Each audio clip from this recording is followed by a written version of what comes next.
સુરત શહેરમાં માદક પદાર્થોના વેચાણ અને સપ્લાય પર અંકુશ મેળવવા માટે પોલીસે કડક કાર્યવાહી શરૂ કરી છે, જેના ભાગરૂપે સચિન પોલીસે વધુ એક પેડલરને એનડીપીએસ કાયદા હેઠળ ઝડપી પાડી ડ્રગ્સના છૂટણ વેચાણ પર તવાઈ બોલાવી છે.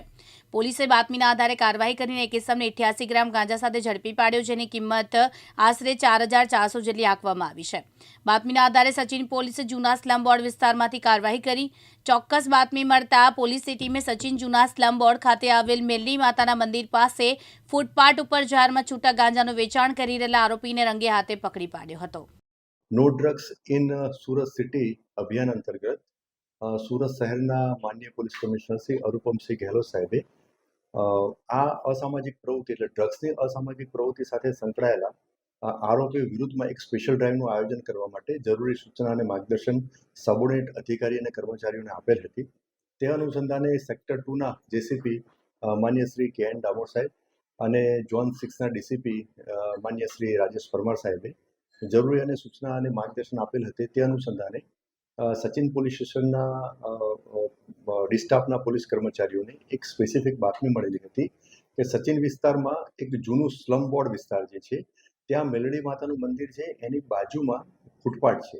ત્યાં ફૂટપાથ ઉપર એક ઈસમ ગેરકાયદેસર રીતે ચોરી છુપીથી ગાંજાનો વેચાણ કરે છે.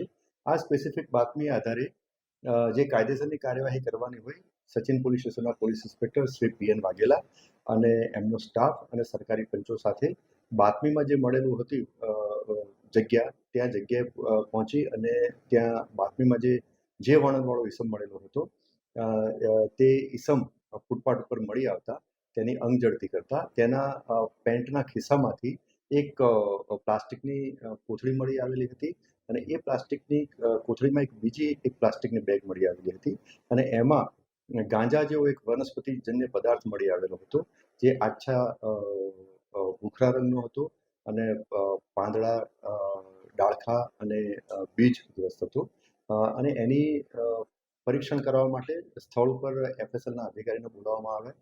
એફએસએલના અધિકારીશ્રીએ પ્રાથમિક નિરીક્ષણ કરતા એમણે આ જે વનસ્પતિજન્ય પદાર્થ ગાંજો હોવાનું એમને અભિપ્રાય આપ્યો.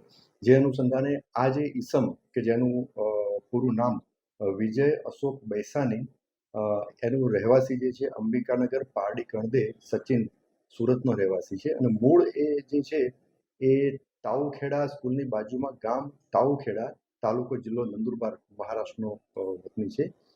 આ ઈસમના વિરુદ્ધમાં એનડીપીએસ એક્ટ હેઠળ એક ગુનો રજીસ્ટર કરવામાં આવેલો છે. આ આરોપી વિરુદ્ધમાં હાલની તપાસ દરમિયાન કોઈ અગાઉ ગુના દાખલ થયેલા નથી અને આ આરોપીની અંગઝડતીમાં કુલ 88 ગ્રામ ગાંજો કિંમત ₹4400નો મળી આવેલ છે. તે સિવાય એક રોકડ રકમ અને એક મોબાઈલ ફોન પણ મળી આવેલ છે. એટલે આ ગાંજો, મોબાઈલ ફોન અને જે રોકડ રકમ મળી અને કુલ 9,960નો મુદ્દામાલ તપાસ અર્થે કબજે કરવામાં આવ્યો છે. આરોપીની પ્રાથમિક પૂછપરછમાં એણે એવું જણાવ્યું છે કે આશિષ કાલીચરણ કરીને એક વ્યક્તિ જે છે એની પાસેથી આ જે ગેરકાયદેસર રીતે જે ગાંજાનો જથ્થો જે છે એ લઈ આવ્યો હતો અને એને એફઆઈઆરમાં વોન્ટેડ બતાવવામાં આવ્યું છે અને એની તપાસ પણ હાલમાં ચાલુ છે. હાલમાં એની પ્રાથમિક પૂછપરછમાં છેલ્લા લગભગ 7 દિવસથી આ આરોપી ગેરકાયદેસર રીતે ગાંજાનો જથ્થો વેચાણ કરતો હતો એવી માહિતી મળી છે. તેમ છતાં હજુ એની ઊંડાણપૂર્વક પૂછપરછ કરવાની ચાલુ છે અને અન્ય તપાસના મુદ્દાઓ ઉપર પણ તપાસ ચાલુ છે. સાબિર સૈયદ, દિવ્યાંગ ન્યૂઝ, સુરત.